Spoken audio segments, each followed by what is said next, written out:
Test one, test two. So hear me out. Baby. Behind the bar, okay? I gotta stand behind the bar at all times. This is how I gotta do it. I can't be like, ooh, child. So hear me out. I'd like to thank everybody for tuning in to my vlog. I seen that after posting the first vlog, it made me realize that everybody, we're on the same page here. At least we're getting on the same page, have been on the same page. You may be curious about, what it is that I was talking about. So I really like to thank all the ones who have tuned in and took interest and just support of what I got going on here. So that's the first thing there. And that's a good thing. It's a very good thing that so many people are woke, so that's what it's going to take. It's going to take everybody to get to where we need to be, all in the same accord. So hear me out. Evolution of the world, in the world, people, places, things. Evolution has happened, is happening, and will continue to happen. It's a fact. This is just the fact of the matter, point blank. And the definition of evolution: the development of something to a more complex form. It's the fruition and the growth and progression that has happened. And it's something that I always say, like, the only constant in life is change. So I had said that to my man V Lance once, and he added to that by saying, yeah, the only constant in life is change, but what type of change is it? Is it good? Is it bad? So with that being said, let's ask ourselves this question then. Where is humanity going? Where is the state of human beings, the human species? Where is it going? Because think about it, in the long spectrum of things. I'm not talking about yesterday, last month, 10 years ago. I'm talking about thousands of years of our progression.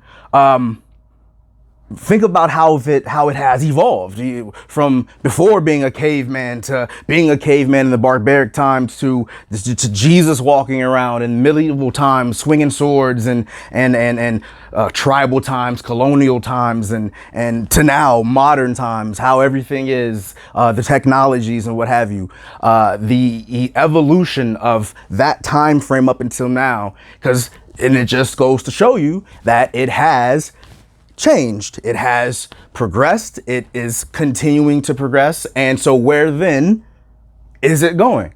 Are we going to be, superhumans? Are we going to be some type of AI mixed with human? Are we going to be alien? You know what I'm saying? So it just makes you think, if you do think these things, if you wonder these things, where are we going as a human species? And then to further that, what's going to be the catalyst then of why we evolve?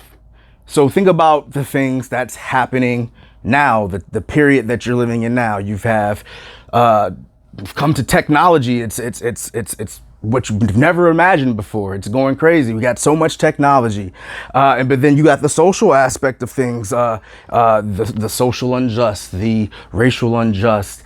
We have COVID-19 happening right now, where it has changed our whole life around from what the norm is. So what will be the catalyst to change the way we think in the direction that we are going? So with that being said, bring the next topic or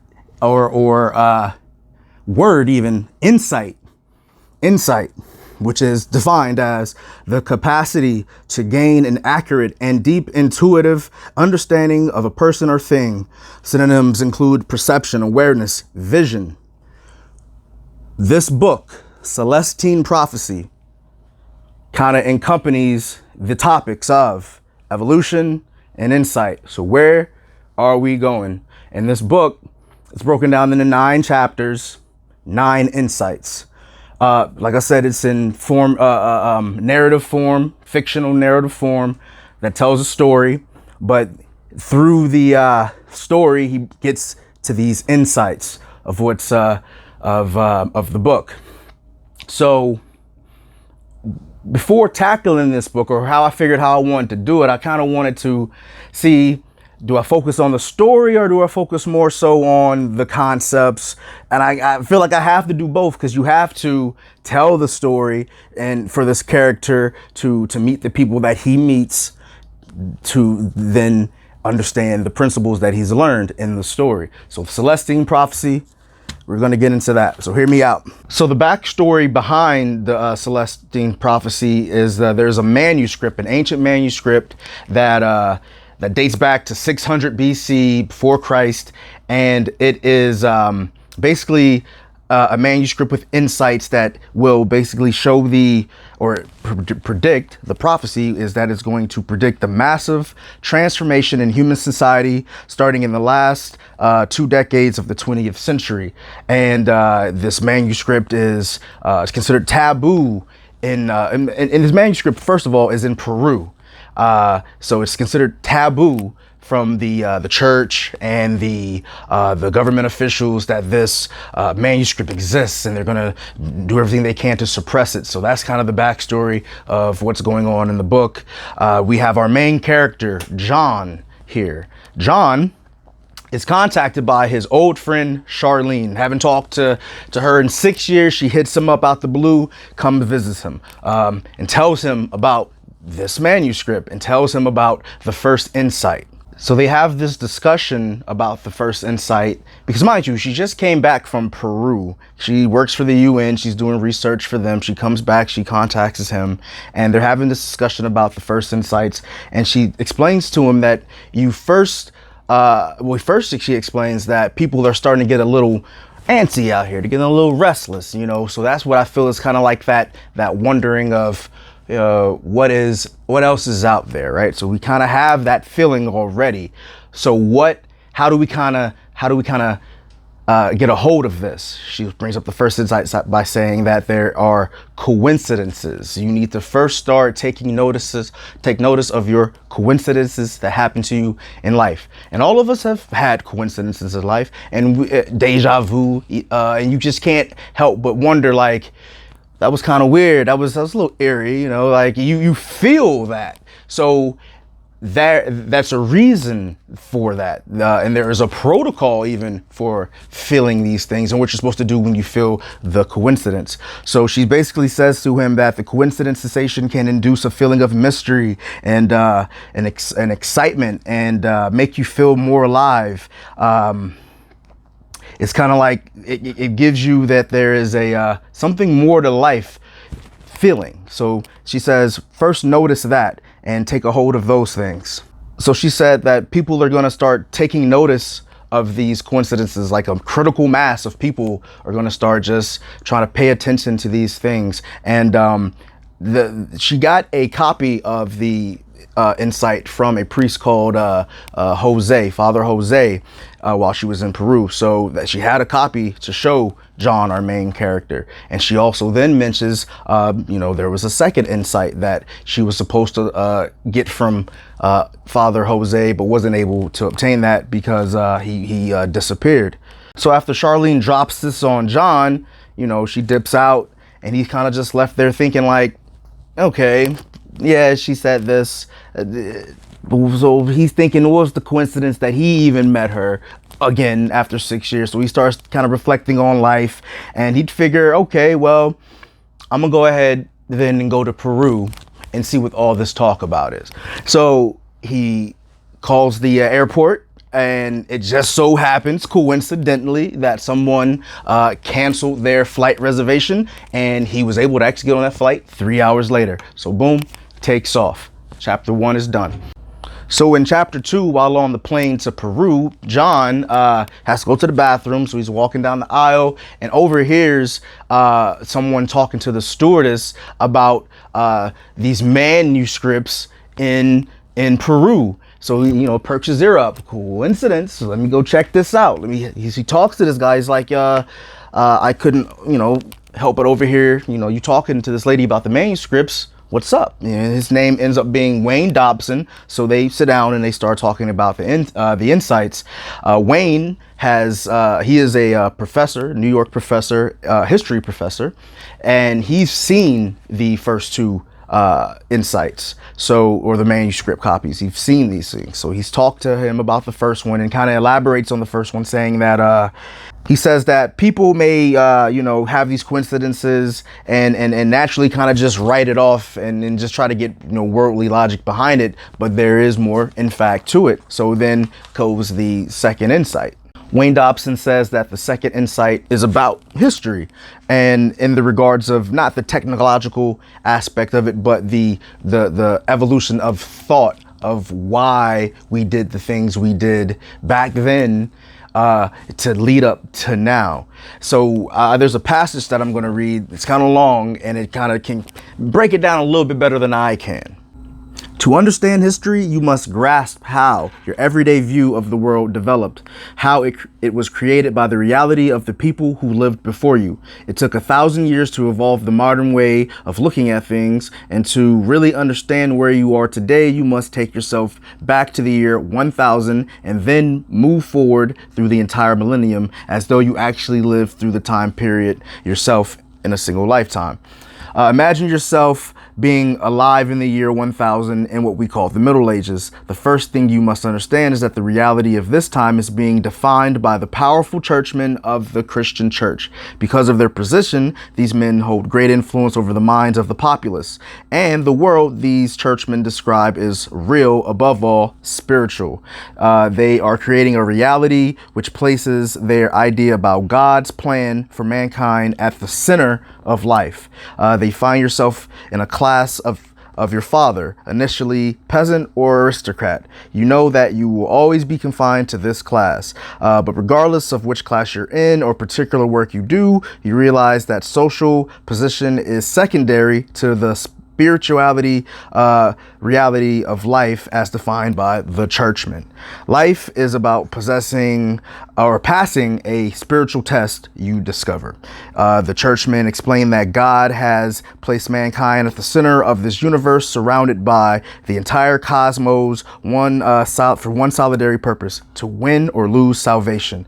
And in this trial, you must correctly choose between two opposing forces, the force of God or the lurking temptations of the devil. But understand that you don't face this contest alone. In fact, as a mere individual, you aren't qualified to determine your status in this regard. This is the province of the churchman. They are there to interpret the scriptures and tell you every step of the way, whether you are in accordance with God or whether you are being duped by Satan.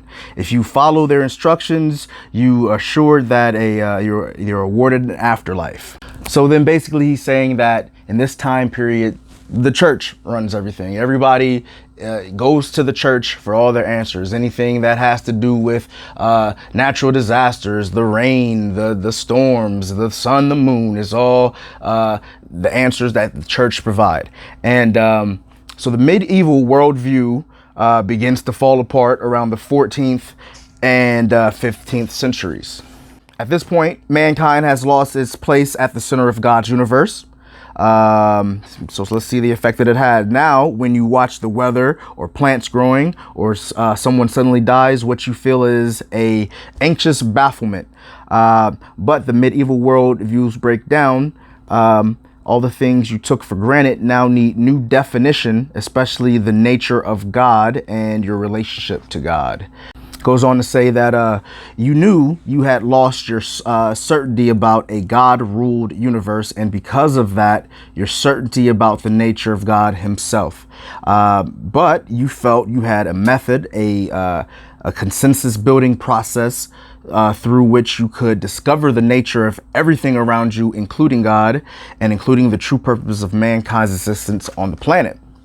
Well, then they had explorers, right? So since our explorers have not yet returned with our true spiritual situation, why not settle into the new world of ours while we're waiting? We are certainly learning enough to manipulate this new world for our own benefit. So why not work in the meantime to raise our standard of living, our sense of security in the world? And that's what we did. 4 centuries ago, we shook off our feelings of being lost by taking matters into our own hands, by focusing on conquering the earth and using its resources to better our situation. And only now, as we approach the end of the millennium, can we see what's happened. Our focus gradually became a preoccupation. We totally lost ourselves in creating a secular security, an economic security, to replace the spiritual one we had lost. The question of why we were alive, of what was actually going on here spiritually, was slowly being pushed aside and repressed altogether. Working to establish a more comfortable style of survival has grown to feel complete and in and of itself, and the reason to live. And we've gradually forgotten our original question, which was, why are we living here? So I say all that to say, we are thinking the way we think because of what's going on. So there's a reason for these things. So the second insight is all about the history of how we've gotten to why we think the way we think. John and Wayne Dobson hit it off. They decide then to look for the manuscript together when they get to Peru.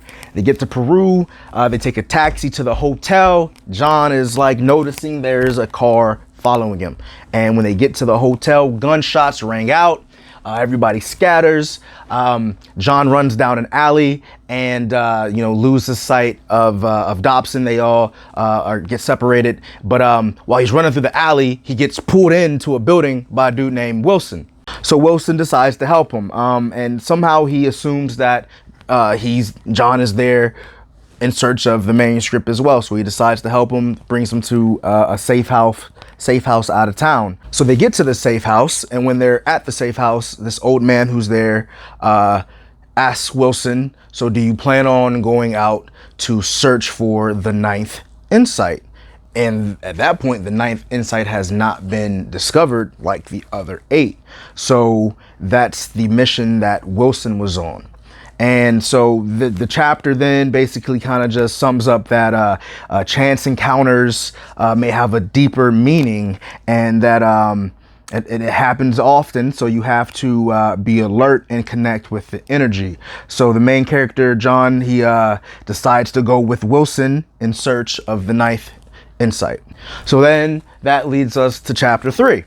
In the 3rd chapter, John and Wilson, they drive to a place called the Vicente Lodge, which is an estate that is owned by the Catholic Church. They stay there for the night, and on this lodge it's surrounded by like beautiful orchards and forests and gardens. And Wilson tells John to focus on the aesthetics, take mention and note of the beauty around this lodge. So while at the lodge, John meets a college professor named Sarah in the garden, right? And she, tells him about the fact that other scientists and physicists come there, biologists come there to study and to observe the energy of this place. So she basically says there is a 3rd insight, and they talk about that. And it's mentioned that in order to get to the next insights, you have to kind of master, if you will, the first ones before it, or grasp the first ones before it, in order for your intuition to pick up on, the next insights to come to you. So they talk about the 3rd insight. It describes a new understanding of the physical world, that humans will learn to perceive what was formerly an invisible type of energy. There will be a notion that the universe is a pure energy, flexible to human intentions and expectations, and as it's flexible as if the energy from intention actually could affect the universe. So that's what the 3rd insight is saying. And then she has a copy of the manuscript and shows it to him. And it's described that in the 3rd insight that the perception of beauty would be a kind of barometer to being close to the pure energy, the way you see things, or the way you see the beauty of anything and everything. You can see the beauty in it. That is starting to lead towards how you can get connected to the pure energy of the universe, is what this insight is saying. Sarah then introduces John to a lady named Marjorie, who's a researcher. She's doing experiments on plants and kind of just seeing the difference between what would happen giving all your energy and expectations to one certain group of plants compared to the next. So that was the experiment they had going on there. And that experiment was to drive home the fact that if you conscientiously put energy towards something else, which is energy, with intention, your will can be done. The next day, while waiting for Wilson, John is out there in the lodge, and he meets a hiker named Phil. And Phil basically puts him on to the concept of auras and energy fields. And I mean, I personally have never been able to see them from people, but I do think they exist because some people say they can see it. So he puts them on to this principle. Sarah, who he met yesterday, comes over and they get to talking, and in the manuscript it's brought up that the universe will subtly respond to our mental energy we project. We can make things happen faster or slower based on what we think and feel about it. So they were talking about that concept of things. And the story then progresses where some other researchers come over and they get to talking and kind of get into kind of a little argument, and it's the battling back and forth of each other sucking their energy out. And since I guess Phil can see these auras that he's seeing going back and forth, the energy battle. Wilson finally shows up, and then they continue on to the journey. And while they're leaving Vicente Lodge, John notices that he's starting to feel different, like he's not as elevated as he was being in that particular area. And Wilson tells him that you have to learn how to crank up your own personal energy inside of you, because day to day, the people you deal with will be competing for your energy. And that gets into now chapter 4. And in chapter 4, it'll get into the power struggle of people competing for each other's energy. And we'll get into that on the next vlog.